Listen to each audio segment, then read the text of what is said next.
नमस्कार मित्रांनो, मी आहे भीमराव गायकवाड. आजच्या व्हिडिओमध्ये आपण पाहणार आहोत घरकुलची जी यादी आलेली आहे ते आपण ऑनलाईन PDF स्वरूपात डाउनलोड करूया. या यादीमध्ये आपले नाव आहे की नाही ते चेक करू शकता. चला तर मग व्हिडिओ सुरू करूया.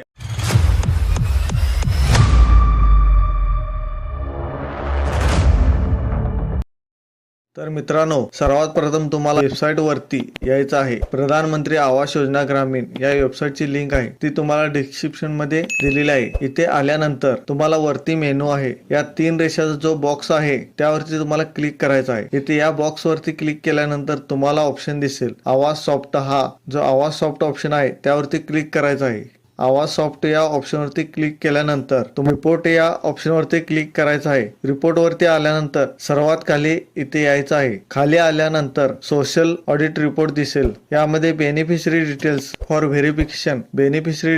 व्हेरिफिकेशन या ऑप्शनवरती तुम्हाला क्लिक करायचं आहे. क्लिक केल्यानंतर आता तुम्हाला इथे सर्वात पहिल्यांदा आपलं महाराष्ट्र स्टेट जे आहे ते इथे निवडायचं आहे. महाराष्ट्र स्टेट निवडल्यानंतर तुमचा जो काही जिल्हा आहे तो तुमचा जिल्हा इथे निवडायचा आहे. त्यानंतर तुम्हाला इथे तालुका जो असेल तो तालुका तुम्हाला निवडायचा आहे. त्यानंतर तुमच्या गावाचं जे काही नाव असेल ते गावाचं नाव इथे शोधून व्यवस्थित इथे सिलेक्ट करायचं आहे. हे सिलेक्ट केल्यानंतर तुम्हाला खाली आता 2024-2025 सिलेक्ट करायचं आहे, कारण 2025-26 अजून लिस्ट लागलेली नाही. त्यानंतर पहिला ऑप्शन येतो प्रधानमंत्री आवास योजना ग्रामीण, हा ऑप्शन सिलेक्ट करायचा आहे. अशा पद्धतीने हे सर्व सिलेक्ट करायचं आहे. हे सिलेक्ट केल्यानंतर एक कॅप्चर विचारलं आहे, त्यामध्ये आन्सर टाकायचा आहे. प्लस मायनस जे काही विचारलं असेल ते तुम्ही टाकू शकता. त्यानंतर सबमिट बटनावरती क्लिक करायचं आहे. सबमिट झालेलं आहे. आपल्याला नाव त्या गावाचे कोणाकोणाचे नाव आहे सगळी माहिती दिसेल. भरपूर अशी माहिती यामध्ये आहे. याची सर्वात पहिल्यांदा आपल्याला PDF फाईल डाउनलोड करायची आहे. तर डाउनलोड PDF हा बटन दिसेल, त्या बटनावरती क्लिक करायचं आहे. डाउनलोड PDF बटनावरती क्लिक केल्यानंतर ही PDF डाउनलोड झाली आहे. ओपन करा.